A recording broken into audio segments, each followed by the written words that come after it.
Muy buenos días, yo soy Alejandro Pérez Dávila y el día de hoy vamos a hablar sobre la regresión lineal, en este caso en modelos de inteligencia artificial. Decidí hacer este pequeño trocito de explicación antes de pasar a la programación porque siento que es mejor hablar claramente sobre qué es esto antes de pasar a la práctica.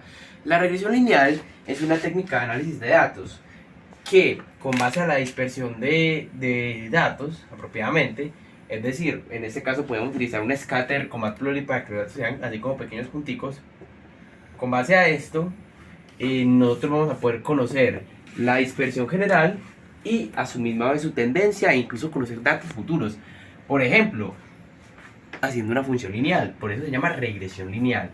En este caso, podríamos saber que va a ser más o menos una línea así, pero para que esa línea sea extremadamente exacta y los datos sean extremadamente precisos, por eso mismo es que es necesario entrenar un modelo.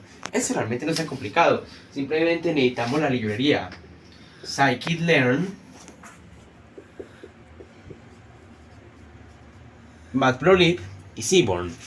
Primero tenemos que apropiadamente hacer la distribución de los datos, como se muestran acá, y hacer datos de testeo y de entrenamiento o training data, los cuales van a tratar de asemejarse a estos, nada más que cambiando un poco la escala para tratar de que tenga más amplitud la función que se va a crear y de esta forma generar una mejor predicción de datos.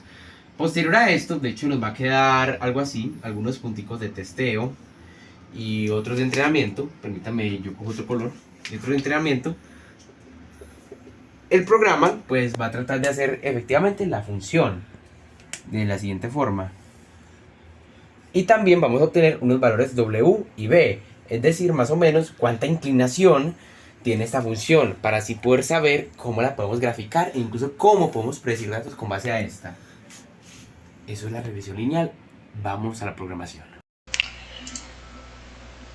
Bueno, ahora aprovechando que ya nos encontramos en mi computadora, aquí estoy en Google Colab, que entornos como Google Colab y Anaconda son muy recomendados para hacer este tipo de analíticas, esencialmente porque importar datos es más fácil.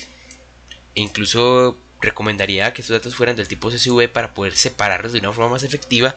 Y lo primero que hacemos es importar las librerías pandas para hacer la lectura de datos y entre archivos, NumPy para medidas estadísticas. Y aquí pasa algo muy interesante de scikit-learn.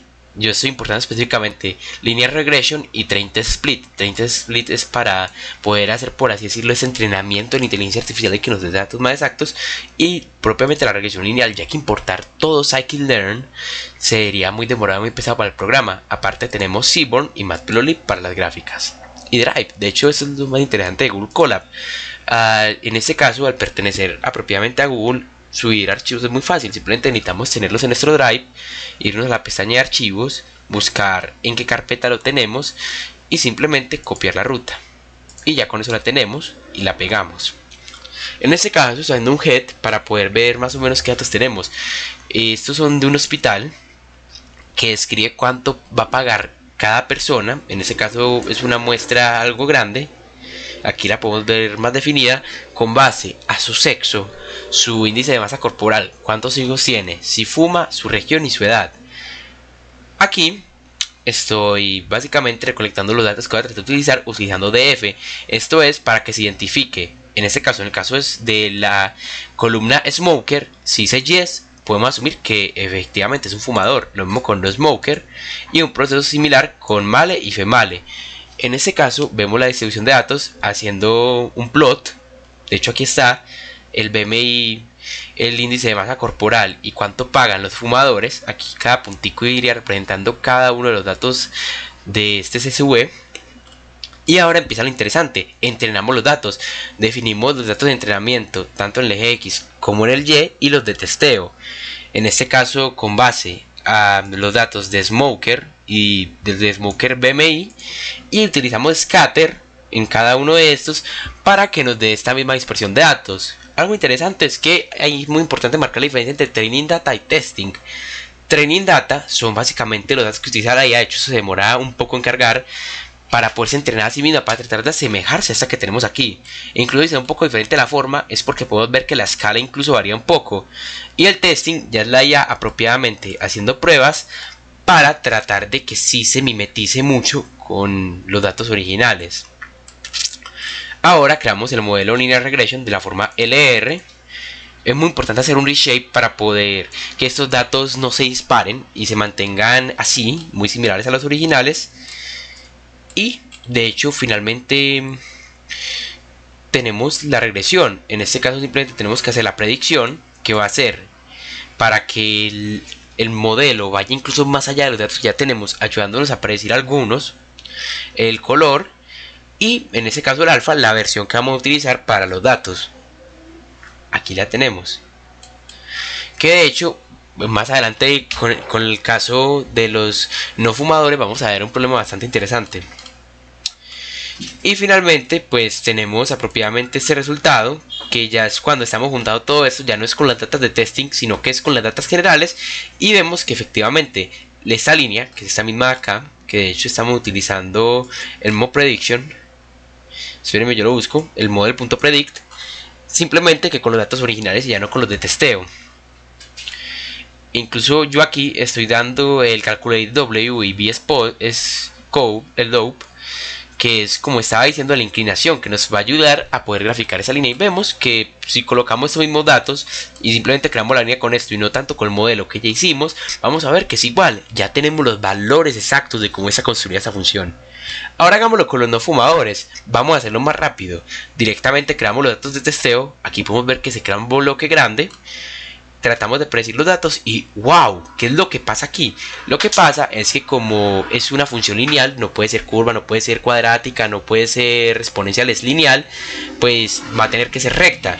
Y debido a esto mismo va a seguir la tendencia general, más esto se puede ver raro en algunos datos, ya que como la mayor concentración empieza en el Y30 y en el X0, va a empezar desde ahí y va a seguir hacia donde se dispersan los datos.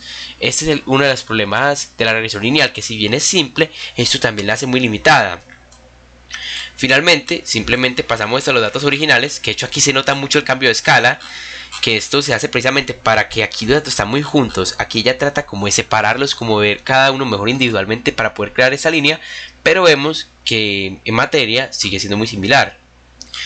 Obtenemos la W y la B, el slope y el intercept, el intersecto del eje y el slope, y nos da lo mismo. También lo podemos hacer con cosas como el género. Arriba mostré que mostramos el male y female, y en este caso decidí hacerlo todo en un mismo bloque. Aquí tenemos los datos de testeo, en este caso la función con los mismos datos de testeo. Lo hice nuevamente para tratar de que fuera más fijo, por eso es que tiende a demorar. De hecho, incluso se pueden ver algunos pequeños cambios en el origen de esta función. Y finalmente con los datos originales obtenemos W y B, los insertamos y nos va a generar la misma función, que de hecho en esta parte no la he cargado, pero sí nos genera la misma función. Discúlpenme el corte, estaba cargando uno por uno cada pequeño código de este Colab para que no haya que usar conflicto con los demás. En este caso lo hice con la data de los hombres y así lo cargué y podemos ver que nos da de hecho curvas bastante similares, lo cual de hecho es bastante positivo, ya que a pesar de que hicieron tampoco el cambio de escala, esto nos puede ayudar a ver, por ejemplo, si hubiera un dato más adelante, qué valor tendría a tener. E incluso aunque hay algunos datos acá arriba, ese modelo sigue la tendencia general como estaba diciendo, entonces se limitará a ir hacia donde esté la mayor concentración de datos. Eso fue todo por hoy, en verdad muchísimas gracias por su atención.